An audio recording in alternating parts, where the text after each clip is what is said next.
see here. And it's funny how some people aren't at all. No. I was telling Doug last night something I bought at the grocery store, and I realized this is exactly the same price as I paid for it like 3 years ago, because I haven't bought it in a long time. I'm saying, look, these people have increased by a penny. Yeah. It's the exact same price I used to pay for it. So some people are not. Some people are just, you know, trying to do what is right. Yep. Yeah. It depends on the person's whether a person has a, you could say, actual morals. That's what it all depends on. Yeah. Anyway, welcome everyone. I'm Brother Doug with the Wigan by Yahuwah Assembly. Today we're going to be continuing our Genesis readings, our regular Sabbath readings. So we're going to be going to Genesis 17.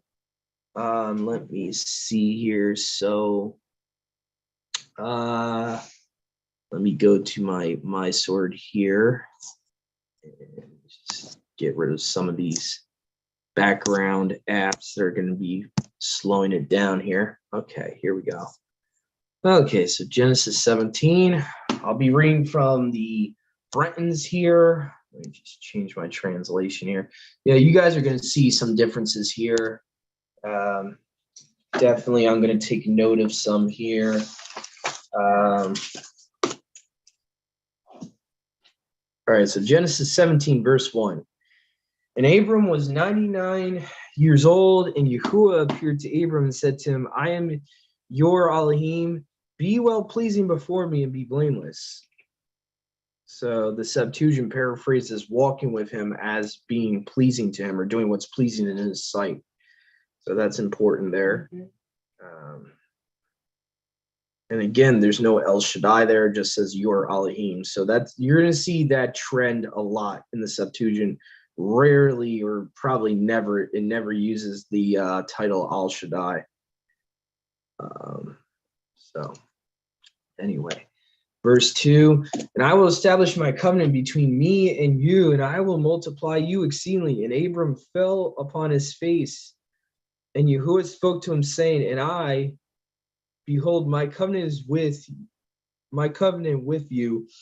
You shall be a father of a multitude of nations, and your name shall be no more called Abram, but your name shall be called Abraham, for I have made you a father of many nations. And I will increase you very exceedingly. I will make nations of you, and kings shall come out of you.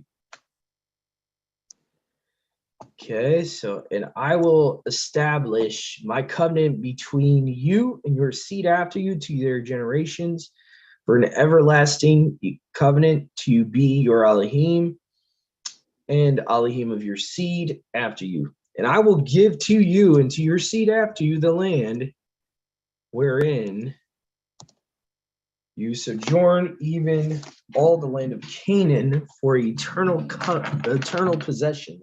And I will be to them a Elohim. Now, I would definitely make a little note about this because that seems to be important for future reference, that Yahuwah gave this land to his people, not the Canaanites. So definitely something to look into later on. So the land of Canaan actually belongs to Abraham's seed.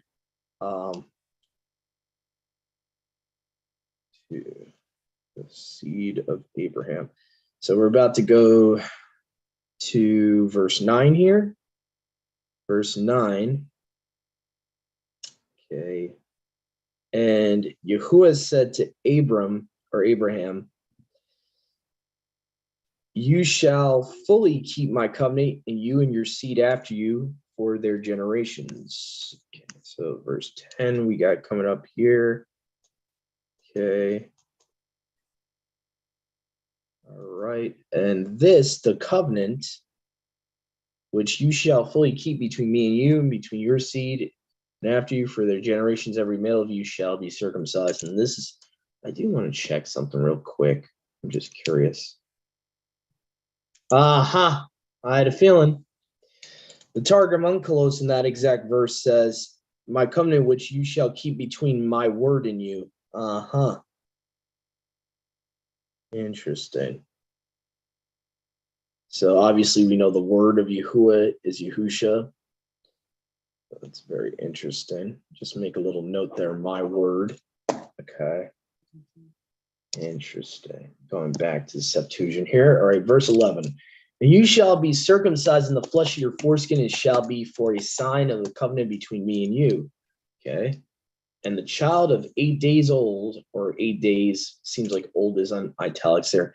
The child of 8 days shall be circumcised by you, every male throughout your generations, and servant born in a house, he that is bought with money, for every son of a stranger who is not of your seed, he that is born in your house, he that is bought with money, shall be surely circumcised, and my covenant shall be on your flesh for eternal covenant. Okay, verse 14. And the uncircumcised male who shall not be circumcised in the flesh of the foreskin on the 8th day, that soul shall be utterly destroyed from its family, for he has broken my covenant. And again, this is a distinct difference that we see here in the LXX, in the Septuagint. The Masoretic leaves out 8th day, which I find really weird.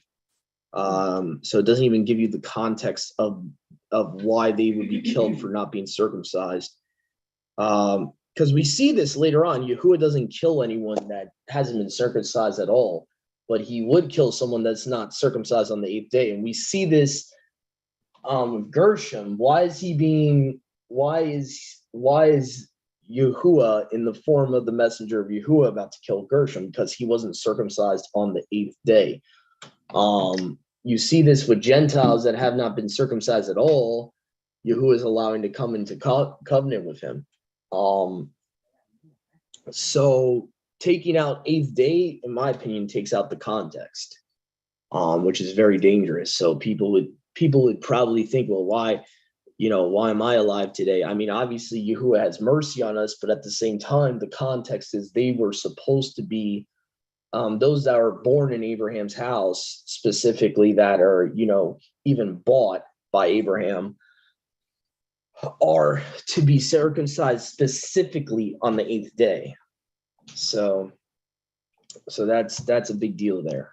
And Yahuwah said to Abram, Sarah, your wife, her name shall not be called Sarah. Sarah shall be her name. So it seems like there's a hey or a hua that's added to her name for a reason, because she becomes I guess you could say a mother of multitude of nations, if I'm not mistaken. Okay, so Yahuwah changes her name as well. Okay, now we're going to verse 16 here. And I will barak her and give her a son of hers, and I will barak him, and he shall become nations, kings of nations shall be of him. Now I'm going to make a little note about that, kings of nations, because we see that later on in the kingdom, especially, kings and priests and all that. So we see in like the millennial or even the new heaven, new earth, you have, there's a verse in Revelations that talks about he has made you kings and priests. So just wanted to make a little notation of that. And Abraham fell upon his face and laughed and spoke in his heart, saying, shall there be a child to one who is 100 years old? And shall Sarah, who is 99 years old, 90 years old there. And Abraham said to Yahuwah, let this Ishmael live before you. And Yahuwah said to Abraham, yea, behold, Sarah your wife shall bear you a son, and you shall call his name Isaac, and I will establish my covenant with him for an everlasting covenant, to be a Elohim to him and to his seed after him. And concerning Ishmael, behold, I have heard you, and behold, I have baruched him, and will increase him, multiply him exceedingly. 12 nations shall he beget, and I will make him a great nation. But I will establish my covenant with Isaac, and Sarah shall bear you at this time in the next year.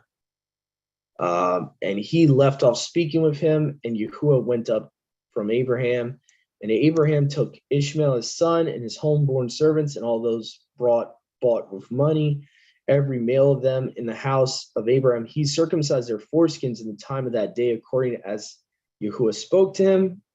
Abraham was 99 years old when he was circumcised in the flesh of his foreskin. So, and Ishmael, his son, 13 years old when he was circumcised in the flesh of his foreskin. And at that period of that day, Abraham was circumcised, and Ishmael, his son, and all the men of his house, both those born in the house and those bought with money of foreign nations. So that would be like other ethnicities. That would be like Gentile ethnicities. Okay. All right. So let me just double check to see if we have any questions or comments before we go to the next chapter. Right. So, oh, go ahead, Brother Joshua. Yeah. So a couple things in here. It's interesting. Can you all hear me? Mhm. Yes. With that. Okay. So,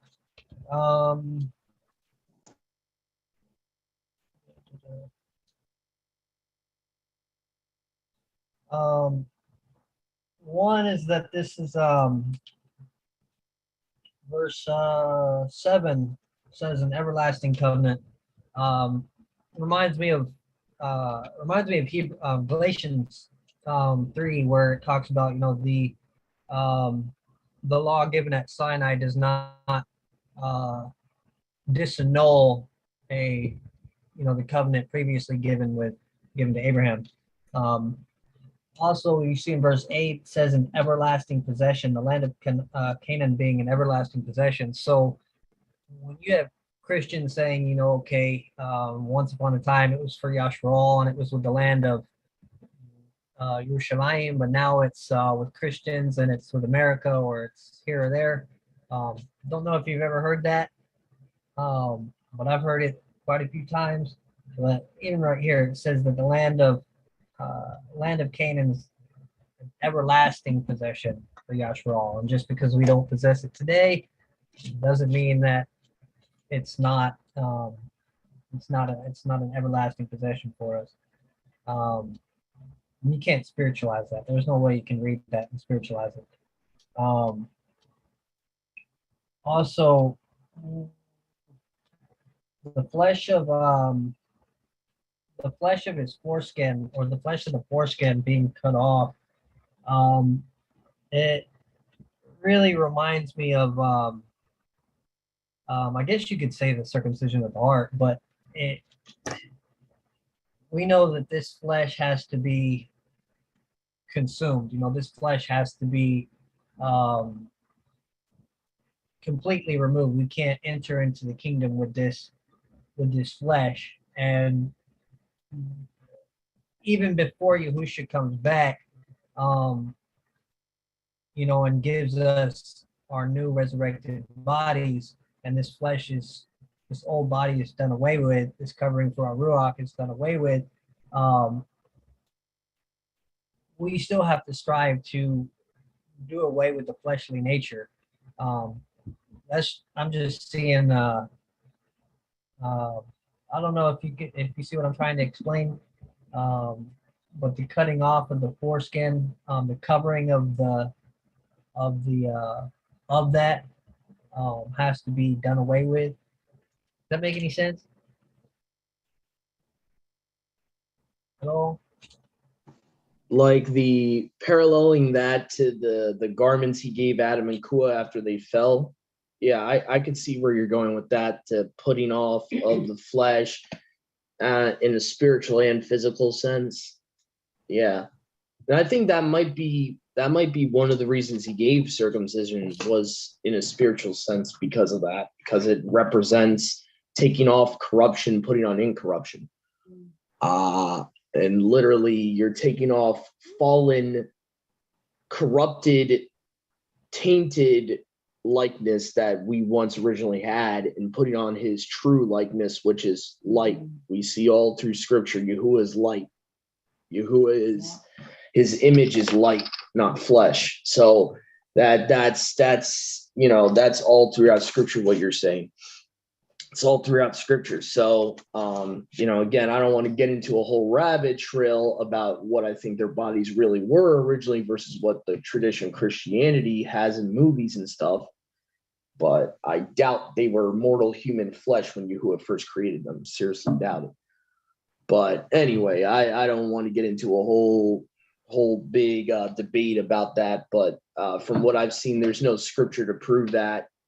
And it's mainly due to Christian tradition, not understanding the resurrection. It seems like it's a Gnostic revisionist history to try to devalue the resurrection, and that, we are his image right now, so why would we need a resurrection type of thing. But that's just my opinion. So let's see here. I think that's it. I think that's all I wanted to touch on. You pretty much touched on what I wanted to touch on with Galatians too. I mean, the only thing to add that I would say would be that you have children of the flesh. The child of the flesh was Ishmael. When Abraham talks about the two, when Paul talks about the Abrahamic covenant versus the Mosaic covenant, he kind of compares it to the child according to works versus child according to trust. Abraham first did not trust Yahuwah, so out of his own works came Isaac. Not Isaac, my bad. Ishmael is the child of works. And, when Yahuwah actually trusted Yahuwah, he got Isaac. When Abraham trusted Yahuwah, had real faith in him, he got Isaac. So Isaac was the actual real seed of Abraham, rather than Ishmael being the child of works of your own human effort. And I think that's the point of what Paul was trying to get through in Galatians, was that what the difference is, why his seed is called after Isaac, is because that's the seed of faith, versus the seed of faith in your own works, where he didn't trust Yahuwah at first, and he went into the handmaid of Sarah, and he didn't fully trust Yahuwah, because if he did, he would have said to Sarah, listen, we don't need to do that. Yahuwah is promising me a child. We don't need to do that. So he was definitely lacking faith at first. And I think that's why Paul brings that up, that that Ishmael technically is a child after works instead of faith. So that's the only thing I wanted to add about Galatians. So other than that, go ahead, brother. I wonder if because it says that he was speaking to Yahuwah or it says that he laughed, he fell on the ground and he laughed and he spoke in his heart. Another translation says mind. Sometimes that seems to be interchangeable, heart and mind. Yeah. I wonder if he was actually like audibly speaking with Yahuwah when he was having that conversation, or if he was speaking with him in his mind. He probably said it in his heart. He probably said it in his mind or his heart, and Yahuwah obviously knows our thoughts. So he could have easily. I mean, as far as the whole conversation, though, from the beginning. Yeah, I think where he says it out loud to Yahuwah, because Yahuwah is actually right in front of him too. He's one of the three men actually eating with him. So he probably said it right in front of Yahuwah and the two messengers that were with Yahuwah, like, yeah, sure, I'm gonna bear a child in my old age, and Sarah's gonna bear when she's near 100 too. Because we see Sarah. Same chapter though. Yeah, the chapter was the next chapter. Oh, okay. Yeah, I don't know. I know that he at least doubted it in his mind even before that. And I forget what he actually says to him. That's what he says. He's like, what is the guy's name? Abimelech will have to be my heir or something like that. I'm trying to remember the guy's name. That was his household servant. He's talking about, yeah, I guess he said it audible to Yahuwah. I'm not too sure. I would have to go back to chapter, 15 or 16? I would have to go back to that to see whether that would be talking about him speaking it out loud to Yahuwah or if it was just in his heart. But I'm not too sure. Let me see here. Go there real quick. 17. Okay, let's see here. 17.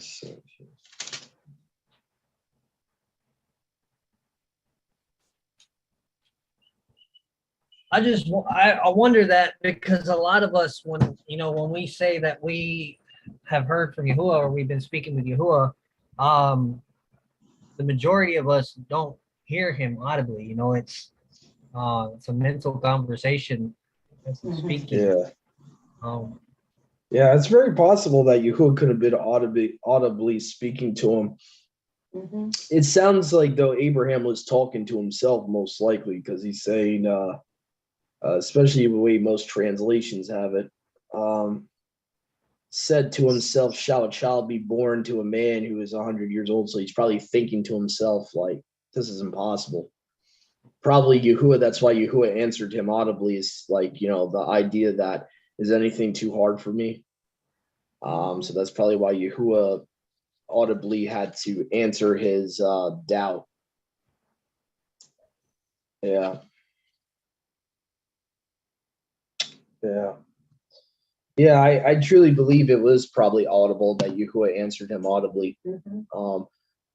I think Yahuwah has definitely dealt with people different back then. Rarely do I've never experienced that where Yahuwah out loud audibly speaks to me. More days it seems like his spirit is working in us to convict us of things rather than an audible voice nowadays. I think that's what's going to be different about the end times, is because we see that seems to be coming back, especially with Revelations 18. I don't believe that's a little nudge. I know a lot of people interpret that as a nudge coming out of her. I believe that's a physical, loud, audible voice that you're going to hear physically saying, come out of her when it's time to physically come out of Babylon. So I believe that's a perfect example of audibly Yahuwah speaking to someone. How would you, if Babylon is everywhere, if Mystery Babylon is, how do you come out of her? If he's the one gathering us from the four corners of the earth, how do you come out? Well, even though it's mystery, even though Mystery Babylon's everywhere, physical Babylon still has to be destroyed. We know Iraq is physical Babylon. And Mystery Babylon does have one seemingly location when you talk about who the whore is. So I would say, it's everywhere, but also it is isolated in a way, because the Vatican, in my opinion, in essence, is who all the nations physically were in bed with. The Vatican is the one that the nations were drinking of her specific wine of fornication. So when I look at that, he could be physically talking about some of his people in Rome, in Italy, physically fleeing out of there when the wrath comes, when the day of his wrath comes. And obviously Revelations 18 is a second coming day of Yahuwah context. It's not a tribulation context. So I don't want people getting confused, because when you look at the context of Revelations 18, it perfectly parallels with Isaiah 13, the fall of Babylon. So it's obviously has to be a physical isolated location if it's being physically destroyed. So there has to be some type of physicality to Mystery Babylon. We can say that we're in types of Babylons, but I don't consider America Mystery Babylon. I don't consider the UK Mystery Babylon. They're her daughters, but they're not Mystery Babylon. When Yahuwah is talking about Mystery Babylon, he's talking about a single entity, a single belief system or religion. Which Mystery Babylon, the mother of all harlots, so she has to be a mother of other belief systems, which, the only mother in Christianity is the Catholic Church. So, and that's the only religion that calls itself a quote unquote mother in a religious sense. So, I think that's what Yahuwah could either be referring to in that context of that chapter, either the original Babylon, Iraq, or it could be actually referring, since it's talking about Mystery Babylon, it could be actually talking about Rome, and that some of his people who are in Rome will have to flee out of there physically. So that's how I would answer that, is that seems to be in context what it's saying. Rather than everywhere is Mystery Babylon, I don't assess that belief system, because she has daughters. Her daughters are not her. Her daughters are begotten of her. They're not exactly her. They're under her. So you have every other Christian denomination that's eventually going to go back to her. They're even doing it now, where a lot of the Protestants are kissing the ring of the Pope. They're bowing to the Pope. They did that years ago with that. I forget what it was called. I think it was called the United Religious Forum. I forget what it was called, but you even had Seventh-day Adventists going there, bowing to the Pope, kissing the Pope's ring. You had all that happening. So it seems pretty obvious who Mystery Babylon is. So I would say that the people that only got to worry about really fleeing in Revelations 18, from what I've seen, is the only two interpretations you could take is literal original Babylon, which is Iraq, or Rome. That's really the only two isolated places you could get from that chapter. America is a daughter of Babylon. She's not Babylon herself. So I think a lot of people are taking that context they're taking that chapter way out of context. They're worried about fleeing America. People are worried about fleeing Canada when they're not even Mystery Babylon to begin with. So that is not even talking about the land of America or Great Britain or Canada or India or this place or that place or Australia, wherever you are. He's obviously talking about an isolated land to flee from. So that's how I interpret it. I could be wrong, but that's from what I see, the clues in the previous chapter, even in Revelation 17 going into 18. If it's talking about the same entity, then it's pretty much 17 is giving us who Mystery Babylon is. So,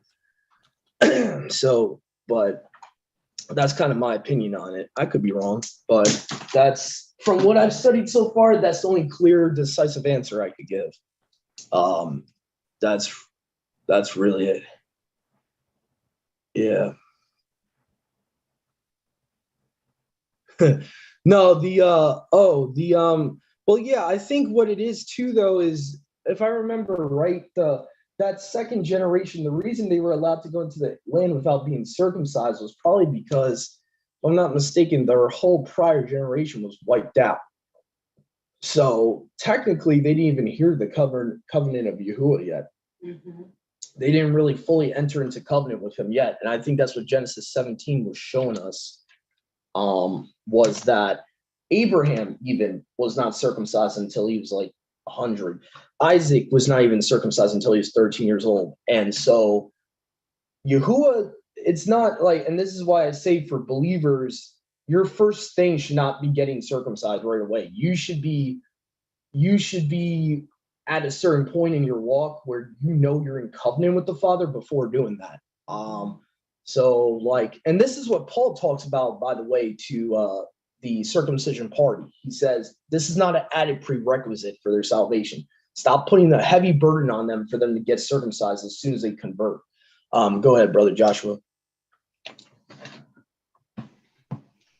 But even though the previous generation was wiped out, these people that are entering the promised land are grown. They're way, way older than 8 days. And these are people that were walking around in the wilderness with Masha. They had the Torah.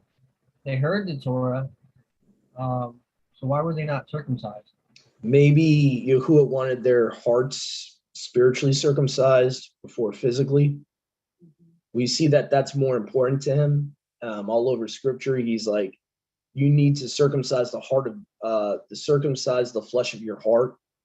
He's way more concerned with that than an outward sign, because that's what physical circumcision is. Not the actual covenant, it's the sign of the covenant. And we see that in Genesis 17, it's a sign. So to Yahuwah, in Yahuwah's eyes, what is the point of you being physically circumcised if you're still going after your flesh? What's the point? You're not circumcised to me in your heart, and you're going to do an outward sign. You see Paul talk about this all over his letters. You see Paul talk about this. He's like, you guys are like worried about making people converts. Oh, you got to be circumcised to be saved. You got to be physically circumcised to be saved, but yet you're making people not even true converts. And Paul always talked to the circumcision pharisaical party like, you guys are like putting heavy burdens on them our fathers never endured. I mean, Yahuwah too waited for Abraham to be almost 100 to get circumcised. Yeah. Obviously, the more important thing was Abraham fully following him. Yahuwah didn't even worry about giving that commandment of circumcision to Abraham until Abraham was fully following him and would give up Isaac, his only son, in Genesis, or maybe never mind, that's after Genesis 17. But the point is, though, he tested Abraham to see, is Abraham going to leave the house of his father to follow me? Is he going to leave everything behind to follow me before even giving him the commandment of circumcision? So what circumcision is, it's an outward sign of the covenant. So those people that were walking around in the wilderness, even though they maybe knew Yahuwah in some way, shape, or form, they weren't really spiritually circumcised to him because they were constantly being disobedient. And it seems like for whatever reason, Yahuwah allowed them to not be physically circumcised because maybe he felt they weren't ready. Maybe he felt like they weren't really, counting the cost yet of really being his children. And for whatever reason, Yahuwah allowed them to not have to be physically circumcised until they got into the land, and Joshua was their leader. And he's like, listen, now you are to circumcise the people. So maybe Yahuwah felt like they still had a lot of Egypt in them. I don't know. That's the only thing I can think of is that spiritually they were not circumcised yet. So what was the point of him making that next generation circumcised in the flesh if they're not in the spirit firsthand? So that's the only thing I could really think of to try to figure out the Father's mind, because it's kind of hard sometimes to figure out his perfect will. Sometimes sometimes he does things like that and will not give us the covenant of circumcision until we're ready. So, but I think that's the best answer I could give. All right, so we're gonna go back to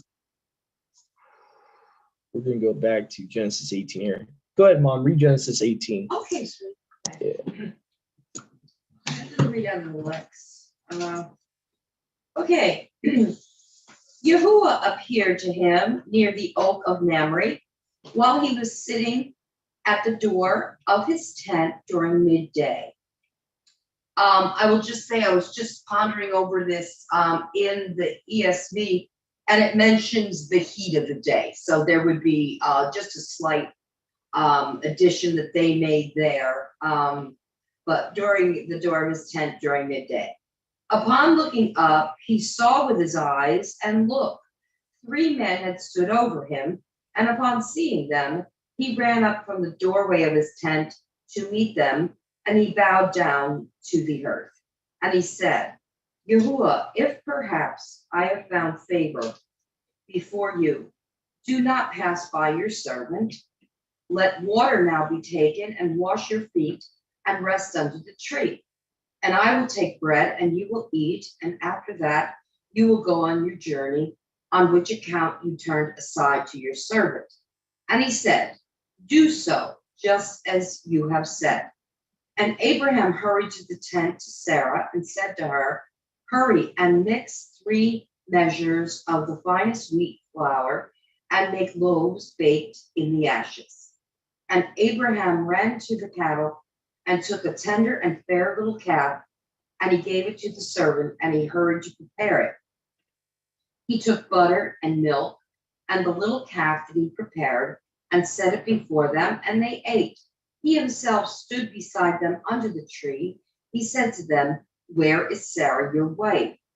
But he replying said, Look, she is in the tent. He said, when I return, I will come to you at the same time next year, and Sarah, your wife, will have a son. Sarah heard this at the door of the tent, being behind him. Abraham and Sarah were old, advanced in days. Menstruation had ceased for Sarah. Sarah laughed to herself, saying, well, it has not happened yet to me up to now, and my master is an old man. And Yahuwah said to Abraham, is it that Sarah laughed in herself, saying that indeed truly will I give birth? I have grown old. Is the word impossible with Yahuwah? I will return to you at this season for the time, and Sarah will have a son. Sarah denied it, saying, I did not laugh, for she was afraid. And he said, no, but you did laugh. Upon rising from there, the men looked down on the face of Sodom and Gomorrah. Abraham was going along with them, accompanying them. Yahuwah said, will I hide what I am doing from Abraham, my servant? Abraham will become a great and numerous nation, and all the nations of the earth will be fruit in him. For I know that he will appoint his sons and his household after himself, and they will keep the ways of Yahuwah by doing righteousness and justice, so that Yahuwah may bring upon Abraham all the things that he had said over him. Yahuwah said, the outery of Sodom and Gomorrah has increased. The outcry of Sodom and Gomorrah has increased, and their sins are very great. Therefore, I will go down and see if they are coming to an end according to their crime that is coming to me, and if not, so that I may know. And after turning back from there, the men came to Sodom, and Abraham was standing before the land. And after approaching, Abraham said, will you destroy the righteous with the ungodly? And will the righteous be treated like the ungodly? If there are 50 righteous in the city, will you destroy them? Will you leave the place unpunished on account of the 50 righteous if they are in it? No way shall you act according to this plan to kill a righteous person with an ungodly one. So the righteous person will be like the ungodly. No way will the one who judges all the earth not do justice. Yahuwah said, if I find in Sodom 50 righteous in the city, I will forgive the entire place because of them. And replying, Abraham said, now I have begun to talk to Yahuwah, but I am earth and ashes. If the 50 righteous are decreased by 5, would you destroy the whole city on account of the 5?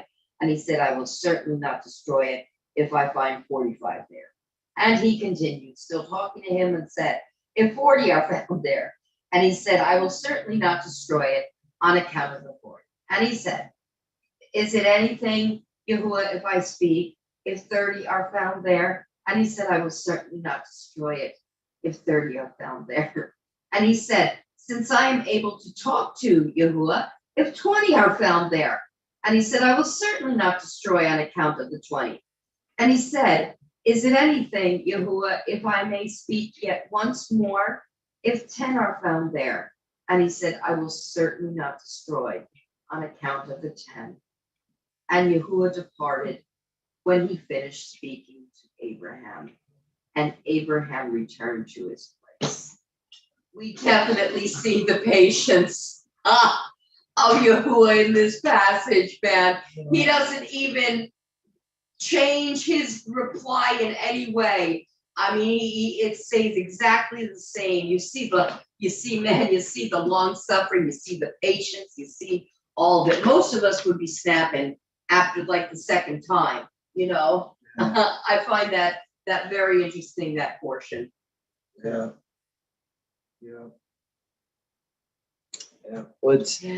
This Genesis 18 is also a perfect example for those of you that truly believe Yahuwah could never become a human because just of one little isolated verse in the book of Numbers, okay? If you truly believe that verse that says Yahuwah is not a man that he should repent, if you really believe that means that he can never become a human, then you got to throw away Genesis 18, okay? Because you have three people here, right? One of them, Abraham in the Hebrew even, is calling Yahuwah. Okay, so there's only two angels here. One of them is Yahuwah himself. Okay, the third person is Yahuwah himself. And you can even see this in the Masoretic text. I'm going to show you guys. Because even the Masoretic text, it says, and Yahuwah appeared to him by the terebinth trees of Mamre while he was sitting in the tent door at the heat of the day. But what's interesting, you go to the next verse, it says he saw three men. So Yahuwah came in the appearance of flesh. Okay, so Yahuwah took on flesh in Genesis 18. So why is that so hard to believe that he did that in John 1? This is my pet peeve of what I don't understand. We know he can do this in Genesis 18. Why couldn't he do this in the Brit Hadashah New Covenant time period to take away our sins? Why is that so hard to wrap ourselves around? It's right there in the text that he came as a man in Genesis 18. Why is that so hard to believe he would do that when he sends Yahusha to be born in the womb of Miriam to take on the flesh of a child? Why is that? I really don't see how that's a problem. So anyway, I just wanted to speak on that because that's usually what I use for people that try to use the verse from Numbers as a straw man's argument that Yahuwah is not a man, that he should repent. So they'll try to say, well, see, he's not a man. Yeah, in his fullness, he's not a man. Before he took on flesh, he's not a man. But that doesn't limit him that he can't become a man. So let us not be taking stuff out of context, guys. Okay, that verse from Numbers does not debunk the oneness. Okay, you know, just wanted to say that because I know there's some people out there that will use that verse from Numbers way out of context. Okay. Anyway, so let's see here. See if there was anything I wanted to touch on here. I mean, pretty much this is self-explanatory. Yeah, it's self-explanatory, most of this chapter. I mean, we already talked about, is any matter hard for Yahuwah? We already talked about that. Outcries Sodom and Gomorrah. What's interesting, and a fellow brother of mine, Derail, I got to give credit to him. He pointed this out years ago. Genesis 18:20 seems to have a parallel in the book of Enoch where you see the cries of the sons of men go up to the messengers, and the messengers report it to Yahuwah in heaven. Like, the inhabitants of the earth are crying out because of all the wickedness. And you see that in the same thing in Genesis 18:20, where the outcry of Sodom and Gomorrah has reached up to heaven. So it's kind of a similar parallel there. So I'm going to make a little asterisk on my notebook here for that, Genesis 18:20.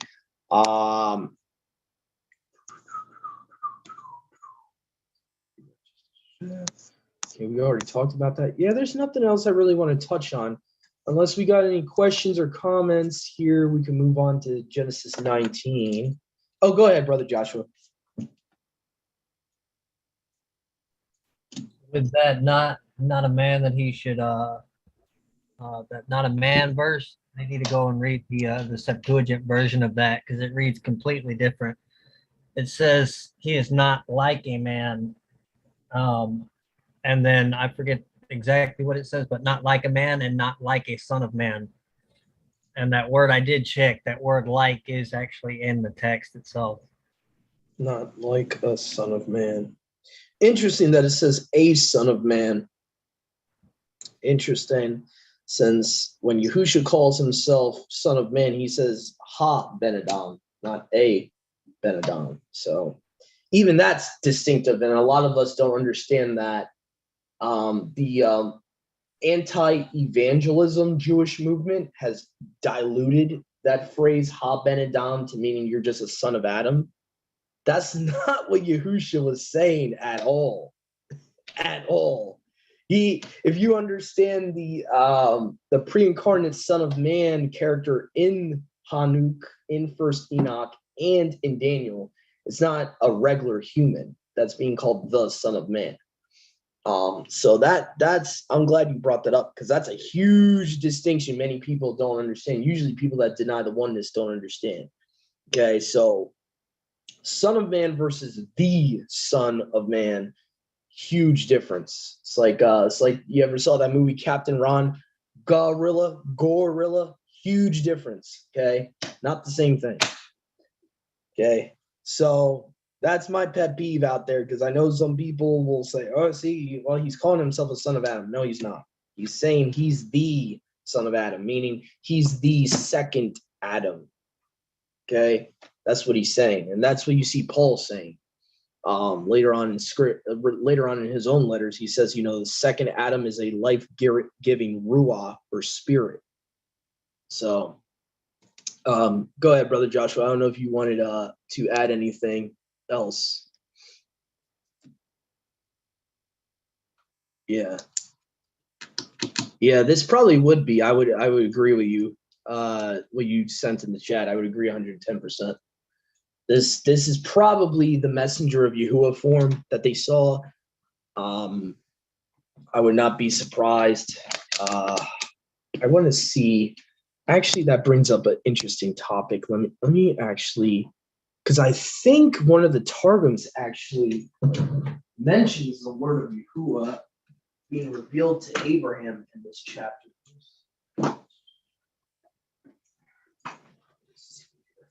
I did want to mention this because this actually also this points out to why Yahusha mentioned this to the Pharisees. He said, before Abraham was I am, and Abraham was glad to see my day.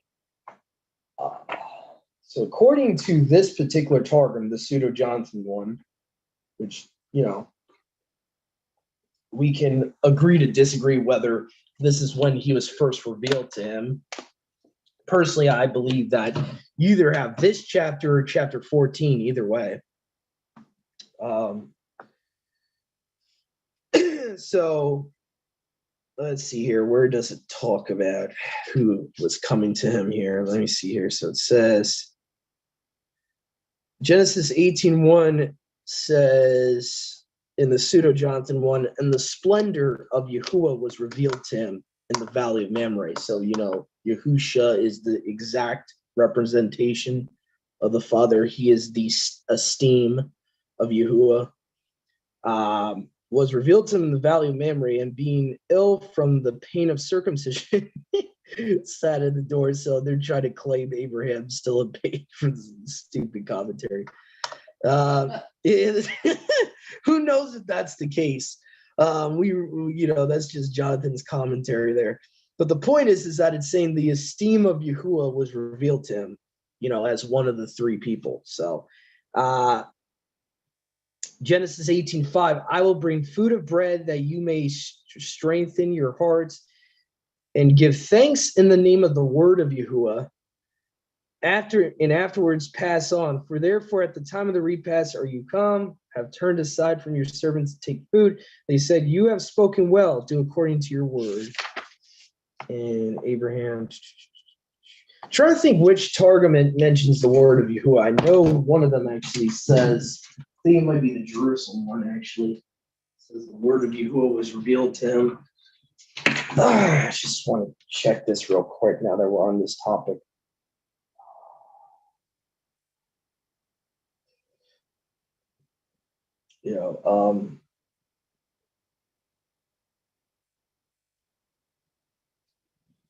Here we go. So the Jerusalem Targum,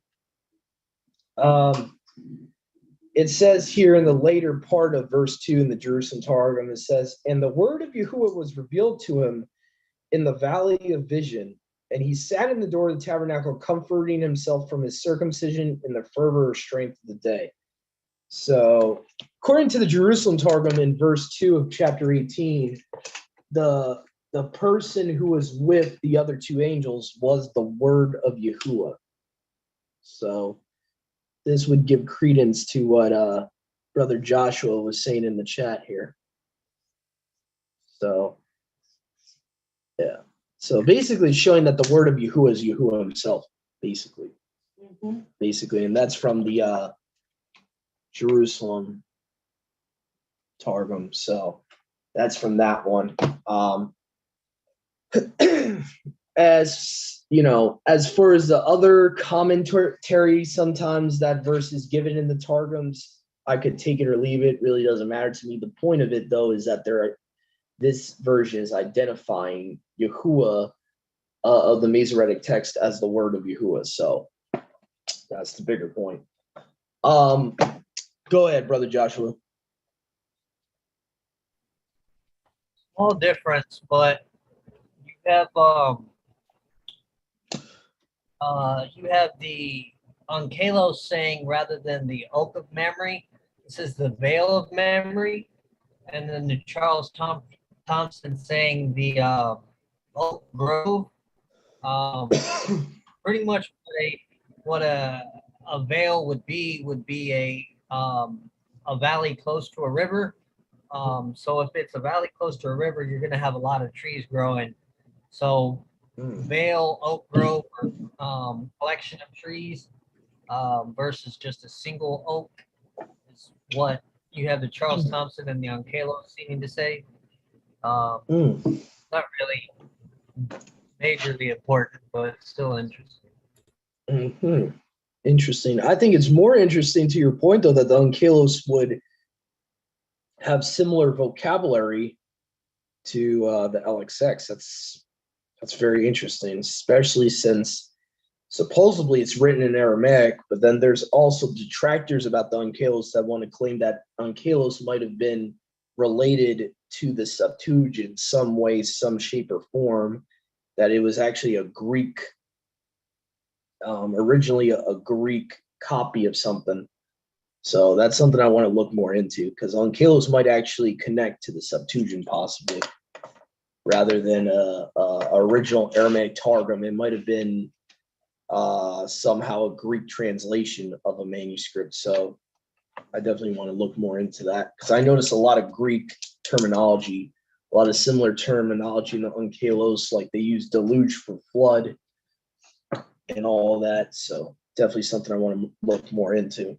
But yeah, that's very interesting. Yeah, I would agree with the Onkelos and the Charles Thompson. It makes a lot of sense in that context. The valley of vision, or no, the veil of memory. So that's interesting. All right. So now we're going to get to some interesting stuff here. We're going to get into destruction of Sodom. This will actually connect to what we were talking about earlier with Revelations 18, where I see a interesting parallel there. So Genesis 19, we're about to start.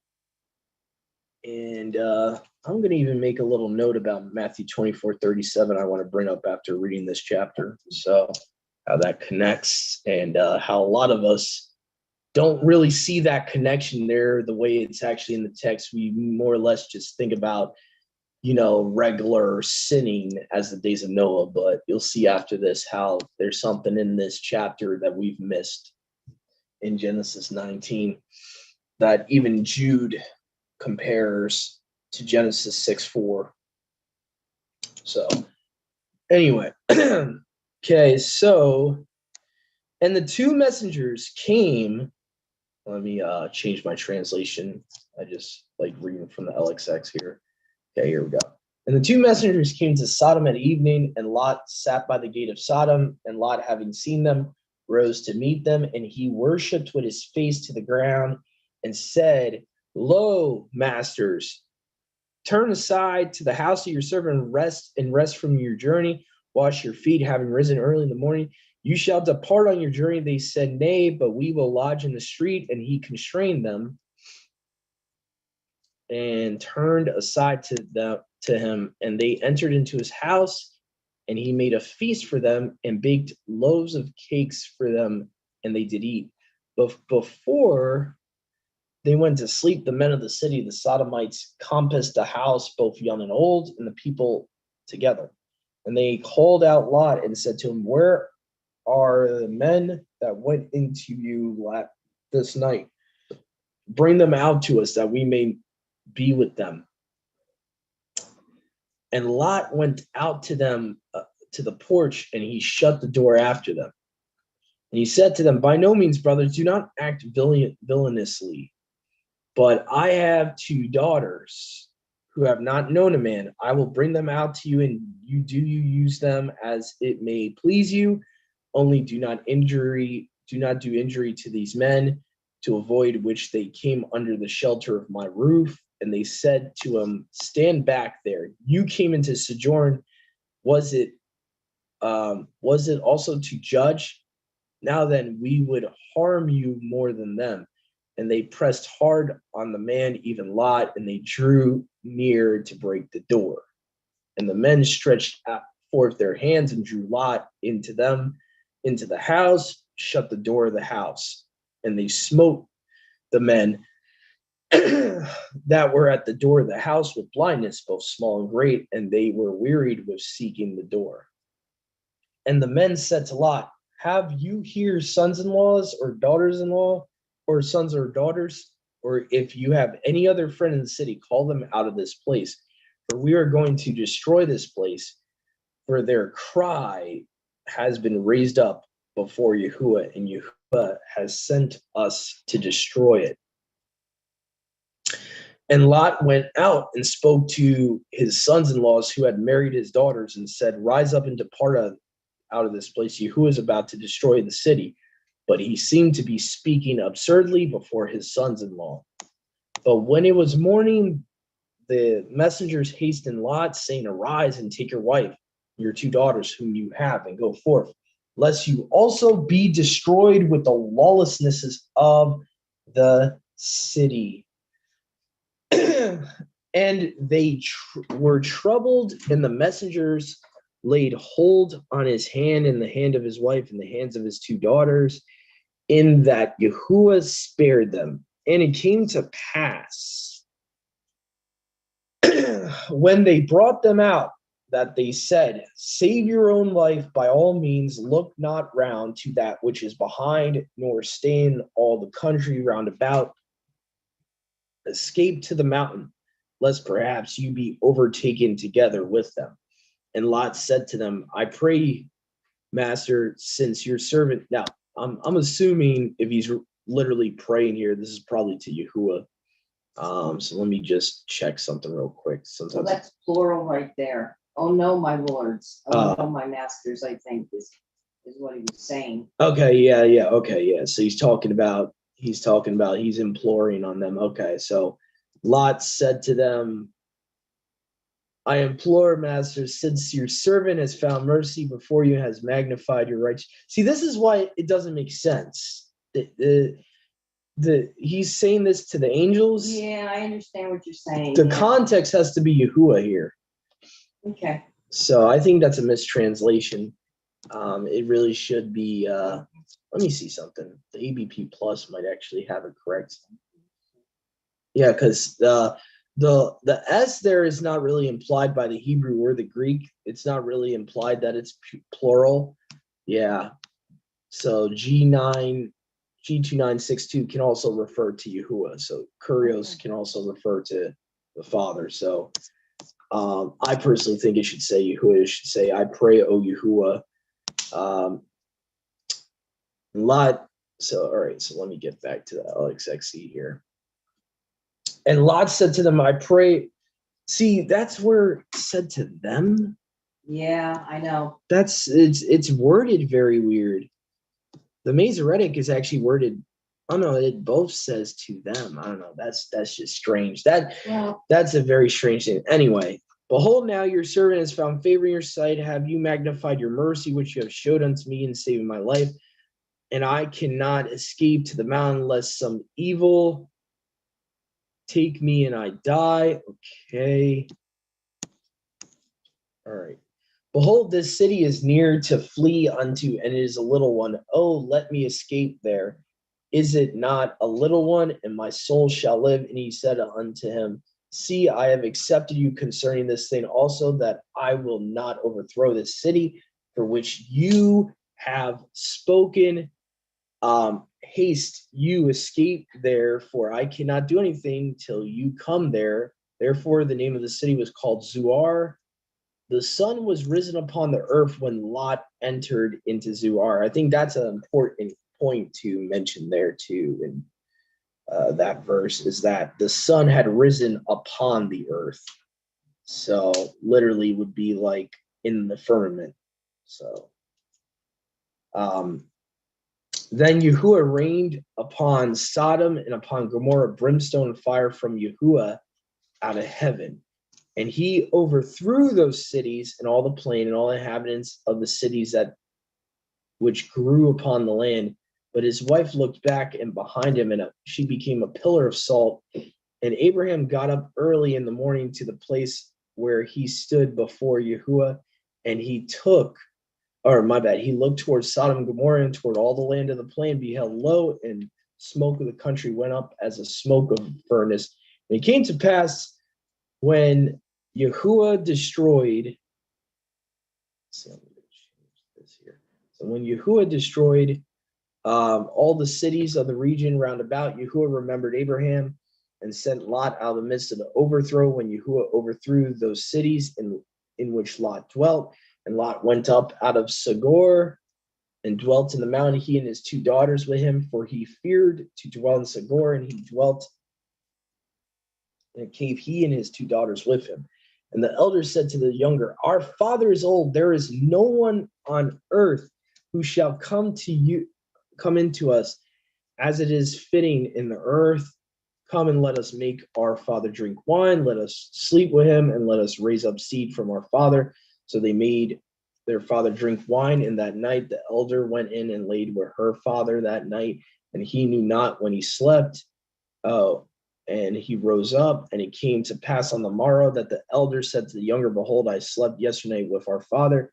Let us make him drink wine in this night also, and do thou go in and sleep with him. Let us raise up seed of our father. So they made their father drink wine in that night also, and the younger went in and slept with her father, and he knew not when he slept. When he arose, and the 2 daughters of Lot conceived by their father, and the elder bore a son and called his name Moab, saying, he of my father, this is the father of the Moabites to this present day. And the younger also bore a son, called his name Ammon, saying, the son of my family, this is the father of the Ammonites to this present day. So that's the end of Genesis 19.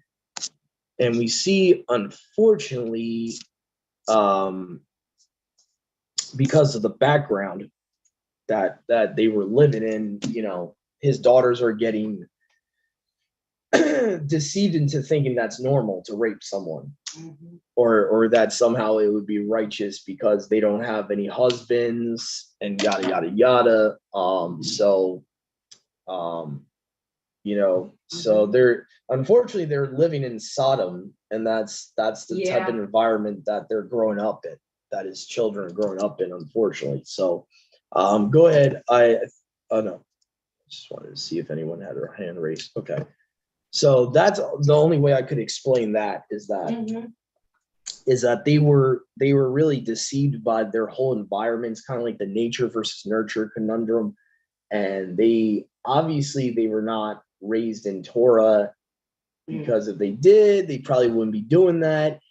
And again, you could probably make the argument that the rule against incest didn't come yet, but from what I've understood, there might have been incest allowed between a brother and a sister to procreate, but you really don't see that being allowed even in Genesis.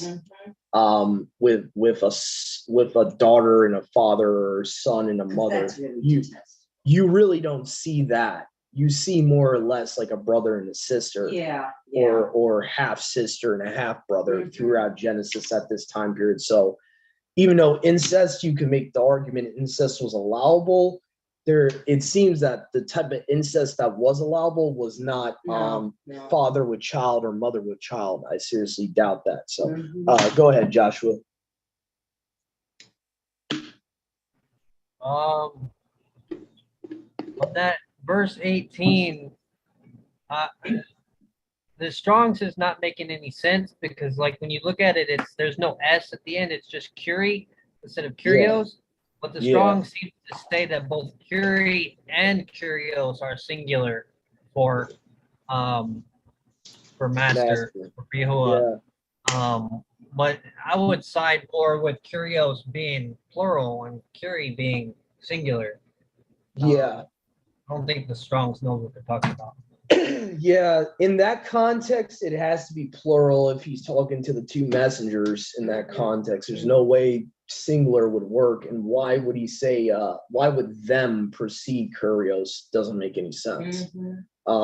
So, that, and Yahuwah is really not physically there either. So the context of the story is he's talking to these messengers trying to get him out of the city. So I would agree with you with the context there should definitely imply a plurality, whether it's there physically or not. Mhm. I was saying the other way around because Curie, it says Curie, not Curios, and then it says your servant. Yeah. Yeah. Why would he say your servant to the messengers? Well, technically, men do call servants their masters sometimes. I mean, men do call like messengers their masters. You see that, I think in Revelation with John. Many times when the messengers come to give a vision, they'll, out of respect, because the angels are a higher class, they will say, my master, my Lord, my master. You even see that with apocryphal texts.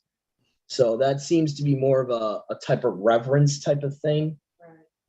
More of a type of like endearment or respect for these, because they understand these are messengers of the Father. They're under the Father's authority. That's right. That would be my possible. I think it's also possible though that he's speaking to Yahuwah because Yahuwah doesn't necessarily have to be there. That word them and Lot said to them, I beseech you. That word then is ego, which is not really specific for them or he or I, or it's very generic. See something. I want to see. I wonder if any of the other versions have it instead of them. Oh, Jessica needs a link. Okay, hold on. Let me see here. I didn't even realize that. Let me see. How do you do this again? It's been such a long while since I sent people a link to the Zoom room. Such a long while. You go to participants. Okay. Yeah. It's been such a while since I've done that. Was it the 3 dots at the end or something?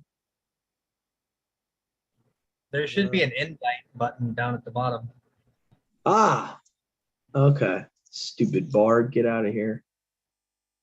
Yeah. Okay.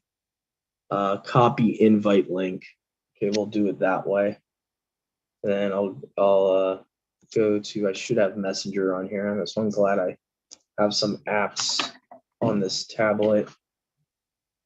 Let's see here.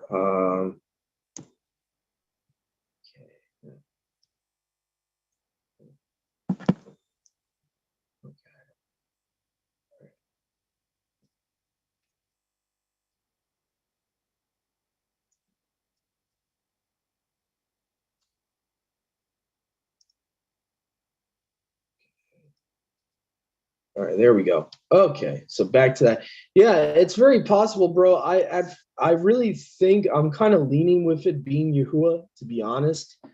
Just the language that's being used there, especially with the next verse. Look in the context of the next verse. It's very hard to believe that he's going to be accrediting Yahuwah's righteousness and his mercy to messengers. I don't know. I think people have put their own spin in the English there and have made a false assumption. So I think that's where that's coming from. Yeah, let me see here. Yeah, and I mean, It might also be that it's just gotten kind of mixed up over time because yeah, it's possible that he's speaking to the messengers, but at the same time, like entreating Yahuwah, yeah, if that makes any sense. yeah. The them definitely seems really doubtful that this word can be used for them. Just looking at it, it seems to be a first person in the Greek. So really, it should say my or me. So that could be the major issue there. That Breton and a lot of others don't fully understand the Greek or Hebrew language. It's also possible though that so that word what verse is that again? Them. 18 G1473.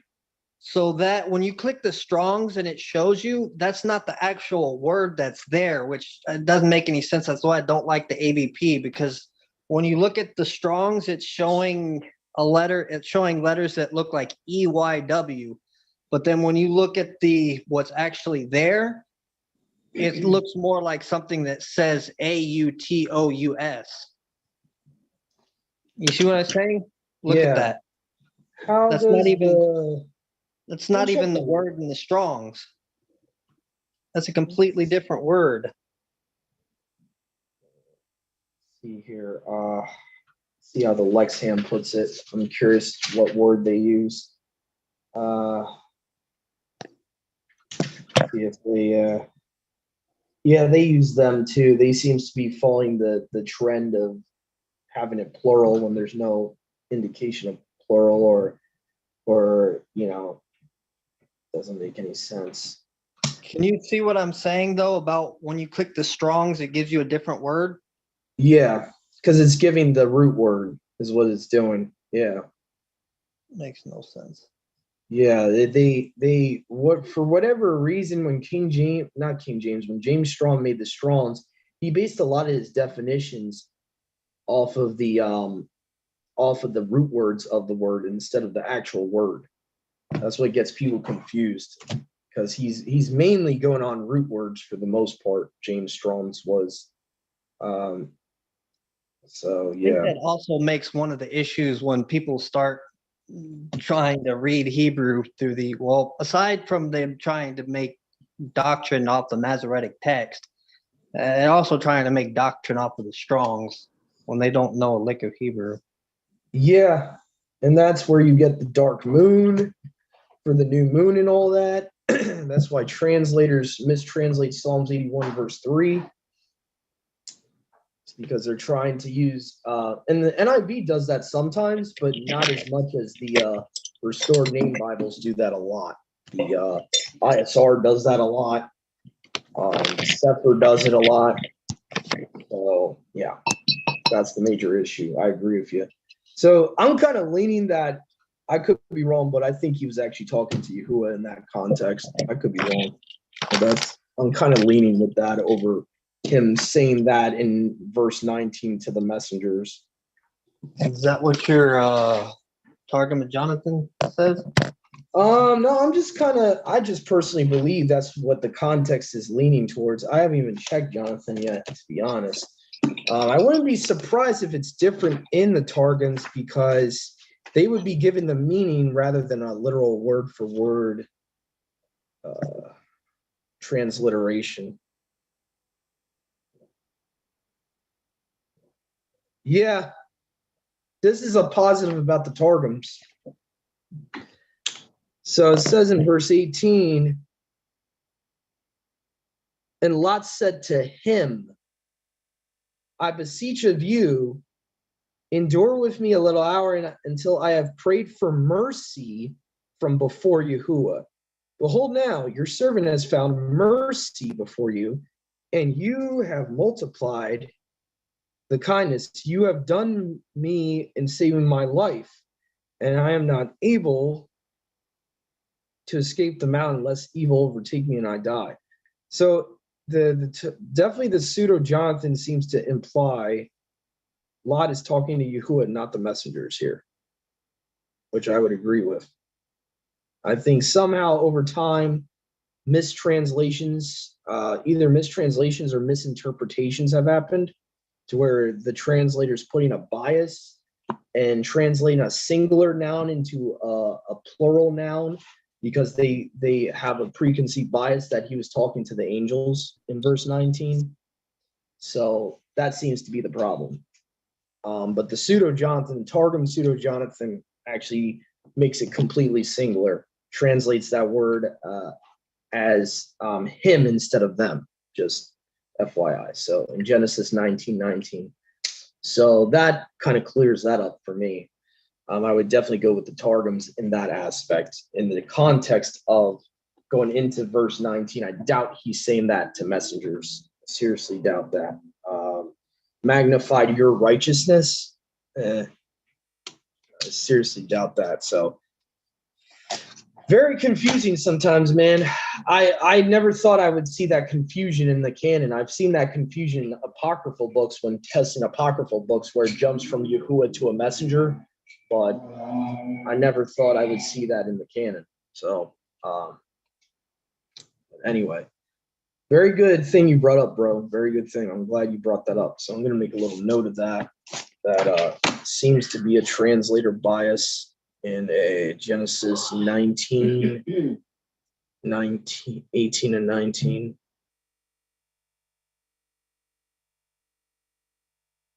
Bias.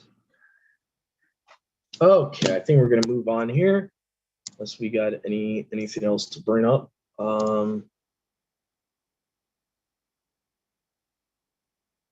All right. Shabbat Shalom, Sister Sadie and Jessica. They just hopped on. So we're going to be going into, we just did Genesis 19. We're going to be doing Genesis 20. So let's see here. So Genesis 20, I'll be reading from my Brenton's English Septuagint here, the LXXE.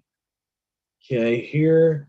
And Abraham removed there to the southern country and dwelt between Kadesh and Sur and sojourned in Gerar. And Abraham said concerning Sarah, his wife, she is my sister, for he feared to say she is my wife, lest at any time the men of the city should kill him for her sake. So Abimelech, king of Gerar, sent and took Sarah. All right, Mom, can you do this chapter for me? Sure, absolutely. Okay. I'm reading from the ESV. Okay. All right, so we'll just start from the beginning because he had gotten too far. From there, Abraham journeyed toward the territory of the Negev and lived between Kadesh and Shur, and he sojourned in Gerar. And Abraham said of Sarah his wife, she is my sister. And Abimelech, king of Gerar, sent and took Sarah. But Yahuwah came to Abimelech in a dream by night and said to him, behold, you are a dead man because of the woman whom you have taken, for she is a man's wife. Now Abimelech had not approached her, so he said, Yahuwah, will you kill an innocent people? Did he not himself say to me, she is my sister? And she herself said, he is my brother. In the integrity of my heart and the innocence of my hands, I have done this. Then Yahuwah said to him in the dream, yes, I know that you have done this in the integrity of your heart, and it was I who kept you from sinning against me. Mercy right there. Therefore, I did not let you touch her. Now then, return the man's wife, for he is a prophet, so that he will pray for you, and you shall live. But if you do not return her, know that you shall surely die, you and all who are yours. So Abimelech rose early in the morning and called all his servants and told them all these things. And the men were very much afraid. Then Abimelech called Abraham and said to him, what have you done to us? And how have I sinned against you that you have brought on me and my kingdom a great sin? You have done to me things that ought not to be done. And Abimelech said to Abraham, what did you see that you did this thing? Abraham said, I did it because I thought, there is no fear of Yahuwah at all in this place, and they will kill me because of my wife. Besides, she is indeed my sister, the daughter of my father, though not the daughter of my mother. And she became my wife. And when Yahuwah caused me to wander from my father's house, I said to her, this is the kindness you must do me at every place to which we come. Say of me, he is my brother.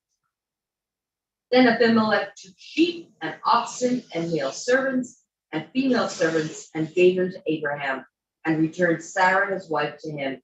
And Abimelech said, behold, my land is before you. Dwell where it pleases you. To Sarah he said, behold, I have given your brother 1,000 pieces of silver. It is a sign of your innocence in the eyes of all who are with you, and before everyone you are vindicated. Then Abraham prayed to Yahuwah, and Yahuwah healed Abimelech, and also healed his wife and female slaves, so that they bore children. For Yahuwah had closed all the wombs of the house of Abimelech because of Sarah, Abraham's wife.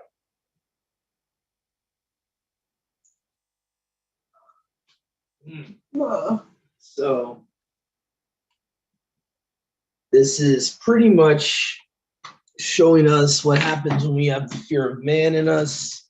It's a tube lesson to show that we need to be very careful not to fear men and not to lie because of the fear of man. Now, again, this is like a half lie, you could say, because she is his sister. Literally, she is a half sister, we would call it today. But where he lied is that obviously he should have let him know. In that case or scenario, he should have been like, she is technically my half sister, but she is my wife. But because he was afraid of the inhabitants of this land in Abimelech, he doesn't let him know that that's his wife. So Abimelech almost committed adultery if Yahuwah didn't, prevent him. And we see Abimelech, I forget, who is he the ruler of? What nation is he a ruler of? Gerar. So we don't get much about Abimelech, what ethnicity he is, but the fact is that he had some type of morality. This nation of Gerar at least knew not to commit adultery, it seems like. That was a very obvious universal law that even is a law to the nations. And I think this is what Paul was talking about in Romans, where it says, even if they've not heard the Torah, they have a Torah to themselves, right? Simple morality all throughout the world. Anyone listening on YouTube or in the Zoom room here, don't let anyone tell you they did not know it's wrong to commit adultery. Adultery is like a universal sin to all cultures. Having your father's wife is a sin to all cultures. So that's just a universal law. Regardless of whether nations know about the Torah of Moshe or not, they understand what is a universal law to themselves would be: don't sleep with your father's wife, don't steal, don't murder, don't let's see what else, I'm pretty sure coveting your neighbor's goods, there's even a secular understanding of that around the world. A lot of the 10 commandments are pretty much universal commandments to the other nations other than the Sabbath. But a lot of those other commandments other nations have, even Gentile nations have. So, but yeah. So Trying to see here. There's not much differences here other than paraphrasing. The Septuagint paraphrases a lot. So verse 11 would say, there's not the worship of Elohim in this place, meaning fearing him is part of worshiping him. Mhm. And, that's where you got to be careful about playing games. Me and Brother Joshua, literally a minute or two ago, we're talking about this. You can't start playing linguistic games with the Strong's Concordance to get definitions of words. Worship is not just bowing down before something, okay? Worship encompasses a lot of different actions. Obedience is worship. Going to sacrifice to Yahuwah is a form of worship. A physical sacrifice was a form of worship. You see that in Genesis 22. Abraham called giving a sacrifice to Yahuwah, worshiping Yahuwah. Okay, so shakain, or bowing down yourself to Yahuwah, is not the only form of worship. So I just wanted to make a mention of that. So fearing him is part of worshiping him. Doing his commands is part of worshiping him. You see that in Deuteronomy 12. He says, do not worship me like the nations worship their gods. And I can assure you in Deuteronomy 12:4 in verse 31 of that chapter, he's not referring to bowing down of itself. He's referring to, especially since every nation probably bowed down the same way. So obviously he's referring to customs. He's referring to feasts. He's referring to set apart days that he's given Israel to how they're supposed to worship him in a specific type of way. That's what he's actually talking about in context. Okay. So let me see here. So we already talked about that she really was his sister. She was the daughter. She is the sister by his father, meaning the daughter of his father, but not his mother. Trying to think.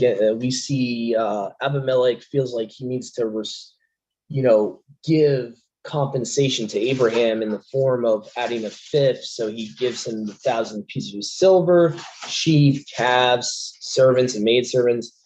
Gave them to Abraham and returned him to Sarah, his wife. So trying to see anything else. This 1,000 pieces of silver. Okay, Abraham prayed to Yahuwah, and Yahuwah healed Abimelech and his wife and his women servants, and they bore to Abraham. So I think we talked about this last week off the record.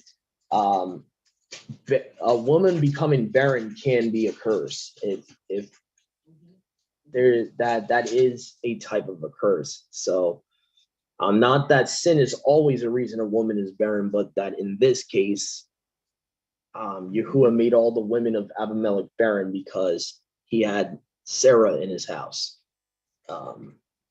Because Yahuwah had fast closed without every womb in the house of Abimelech because of Sarah, Abraham's wife. Yeah. So if we don't have anything to add, I think we'll go to the last chapter that we had planned for today. We'll see how fast we get through chapter 21 if we're going to do any more reading. Go ahead, Brother Joshua. See, you got your hand up. Go ahead. Yeah. So it's possible that this is the same Abimelech that Yitzhak and Ravka encounter later on. But that's a stretch, in my opinion. I don't think it is. That'd be quite a long time into the future. That means this king is reigning for a really long time. I guess it's possible, but I think it's also possible that his son was named Abimelech. So you had Abimelech's son, who Yitzhak encounters later on. Really doesn't say; it just calls them both Abimelech. You have the same thing. Like Isaac says she's my sister. Abraham says she's my sister. Abimelech takes the first Abimelech takes her, and the second Abimelech takes her. So interesting. You see the same pattern just happen again. Yeah, that is interesting. Yeah. So let's see here. Yeah, I agree with you, bro. I seriously doubt that was the same Abimelech. So I agree with you. I seriously doubt that's possible. Son. Especially since around this time you start seeing the expectancies starting to drop around this time. You're not too far away. You're only a couple of generations away from Moshe's generation. I seriously doubt people were living more than like 300-400 years at this point. So it would be cutting it very close to say that Abimelech, how old he would have been at that point, if he's already into 100, 200 years old, it would have been cutting it very close to say that he's still alive when Isaac meets this other Abimelech. So yeah, I would agree with you. It's very unlikely. It's very, very unlikely. Yeah, so I think that's it though. I think we're just gonna do I think we'll definitely do one more chapter, and we'll see how much time we have after that. I would like to give a little bit of time for us just to mid-rash and relax after the study off the record. So let's see here. Listen, I don't want us going through Genesis too quickly. We're already into the 20s almost now. Let's see here. Genesis 21. And Yahuwah visited Sarah as he said, and Yahuwah did to Sarah as he spoke. And she conceived and bore to Abraham a son in old age, and she set the time according to Yahuwah and spoke to him. And Abraham circumcised Isaac on the 8th day as Yahuwah commanded him. And Abraham was 100 years old when Isaac, his son, was born to him. Sarah said, Yahuwah has made laughter for me, for whoever shall hear shall rejoice with me. And she said, who shall say to Abraham that Sarah suckles a child? For I have borne a child in my old age. And the child grew and was weaned, and Abraham made a great feast the day that his son Isaac was weaned. And again, just FYI, this is not a birthday. This day he was weaned. Okay. Mm-hmm. So a huge difference. And the fact that it's never a recurring thing. Number one, Abraham never says because he made a feast for his child to be weaned that we need to be doing it. Mm-hmm. So we need to understand what the difference between a tradition and a annual what is it called? Yahuwah calls his feasts remembrance. Mm-hmm. Abraham never makes this an annual remembrance even for his children to do. So let's just keep that in context too. Sarah, having seen the son of Hagar, the Egyptian, who was born to Abraham, sporting with Isaac, her son. This is what I mean. When we were talking about this a couple of weeks earlier, there seems to always be, it seems like mainly from Hagar and Ishmael is where the problems are coming from. We see Ishmael is sporting with Isaac, and in this context, it would be more like he's making fun of him. More like he's sporting him in a picking, bullying type of way, you could say. Then she said to Abraham, cast out this bondwoman and her son, for the son of this bondwoman shall not inherit with my son Isaac. But the word appeared very harsh before Abraham concerning his son. But Yahuwah said to Abraham, let it not be hard before you concerning the child. And concerning the bondwoman, all things whatsoever Sarah shall say to you, hear her voice. For in Isaac shall your seed be called. And we talked about this earlier with Galatians 3, I believe. And moreover, I will make the son of this bondwoman a great nation, because he is your seed. So still, even though he's not called after his seed, he's still considered an ethnic child of Abraham. Abraham rose up in the morning and took loaves and a skin of water and gave to Hagar. He put the child on her shoulder and sent her away. And she, having departed, wandered in the wilderness near to the well of the oath. So a lot of the times the transliteration of the Masoretic text, when you look at the Septuagint gives you the meaning of the name rather than the name. So the meaning of the Hebrew is well, the oath. The water failed out of the skin, and she cast the child under a fir tree. She departed and sat down opposite to him at a distance, and it were a bow shot, for she said, surely I cannot see the death of my child. She sat opposite to him, and the child cried aloud and wept. And Yahuwah heard the voice of the child from the place where he was, and the messenger of Yahuwah called to Hagar out of heaven, said to her, what is it, Hagar? Fear not, for Yahuwah has heard the voice of the child from the place where he is. Rise up, take the child, and hold him in your hand, for I will make him a great nation. Yahuwah opened her eyes, and she saw a well of spring water, and she went and filled the skin with water and gave the child drink. And Yahuwah was with the child, and he grew and dwelt in the wilderness and became an archer. And he dwelt in the wilderness, and his mother took him a wife out of Paran in Egypt. I just find it interesting. You got Ishmael, who Yahuwah is actually with, versus Nimrod. Nimrod's an archer. Ishmael's an archer. Kind of interesting parallel there. And it came to pass at that time, Abimelech spoke in Ahuzah, his friend, and Phicol, the chief captain of his army, to Abraham, saying, Yahuwah is with you in all things, whatsoever you may do. Now therefore swear to me by Yahuwah that you will not injure me, nor my seed, nor my name, but according to the righteousness which I have performed with you, you shall deal with me and with the land in which you have sojourned. Abraham said, I will swear. And Abraham removed Abimelech because of the wells of water. Oh, my bad, reproved Abimelech because of the wells of water which the servants of Abimelech took away. And Abimelech said to him, I know not who has done this thing to you, neither did you tell it to me, neither did I hear it only today. And Abraham took the sheep and the calves and gave them to Abimelech, and both made a covenant. Abraham set 7 ewe lambs by themselves, and Abimelech said to Abraham, what are these 7 ewe lambs which you have set alone?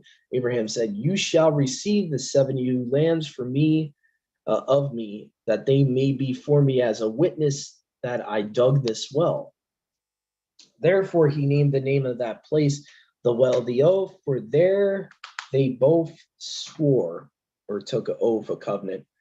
And they made a covenant at the well of the oath, and there rose up Abimelech, Ahuzah, his friend, and Phicol, the commander-in-chief of his army, and they returned to the land of the Philistines. And Abraham planted a field at the well of the oath, and there called on the name of Yahuwah, the everlasting Elohim, and Abraham sojourned in the land of the Philistines many days. So it's very interesting. So you see Abraham now living where the Philistines are. So to me, that should be more of a cause of concern when you know who the Philistines are. Yeah.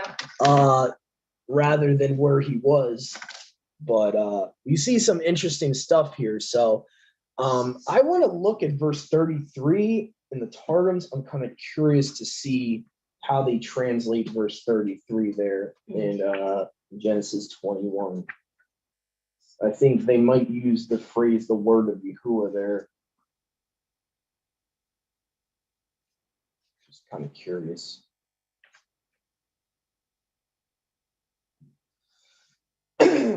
So Genesis 21:33 in the Pseudo-Jonathan Targum says, he planted a garden, and according to the translator, literal transliteration would be a paradise at the well of the 7 lambs, and prepared in the midst of it food and drink for them who passed by and who returned. And he preached to them there, confess ye and believe in the name of the word of Yahuwah, the everlasting Elohim. So supposedly he was preaching the Besorah. It's kind of interesting commentary. And it says, believe in the name of the word of Yahuwah, the eternal Elohim. So very interesting. Yeah. Just figured I would look into that. I have a feeling a lot of the times it says that the word of Yahuwah is being mentioned there. So showing the oneness of Yahuwah and Yahusha in verse 33 there. I think that's it for today, unless we have any comments, questions, or what have it. Go ahead, Brother Joshua. Verse 19, you have it saying he opened her eyes and she saw a well of springing water. The ABP says a well of living water, but regardless of whether it says springing or living, it's talking about a spring rather than a lake or a pond or a sea. You have a river or a spring. If you know anything about water, river is living water because it's moving. So it's just interesting that she saw a well of living water or a well of springing water. Um, you know, pointing to it makes the effort to point out that it's not just a well of water; it's a well of spring water, springing water, um, pointing to Yahuwah or Yahusha. And she sees it after he opens her eyes, similar to how we cannot see Yahusha unless he opens our eyes. Yeah, that's really interesting. I never saw that before. That's really cool. So yeah, the living water obviously is more, it's stronger of a parallel just because of the wording we're familiar with, that he says, living water, and all that. But yeah, you could get the same understanding from either wording. But yeah, that is a cool parallel there to Yahusha. That as soon as her eyes, the veil off of her eyes were open, she saw it. It's kind of interesting. The veil was lifted by the messenger of Yahuwah, by the well of living waters himself. So very interesting. Yeah. So that's all I really have to add. And again, if you guys have just came across this channel, those of you on YouTube, if you like our studies, please like, share, and subscribe. Click on the notification bell so you get notified when we do a new study. For our brothers and sisters out there that are looking for fellowship, that are even just want to be guests to kind of get a feel for our fellowship, feel free to reach out to us on the YouTube channel. So I am going to be more diligent in giving you guys contact information like my email and all that. So but please stay tuned. We'll be, Yahuwah willing, we'll be doing Genesis 22 on next week. So please stay tuned, and all of our brothers and sisters out there, Shabbat Shalom. Have a great rest of your Sabbath.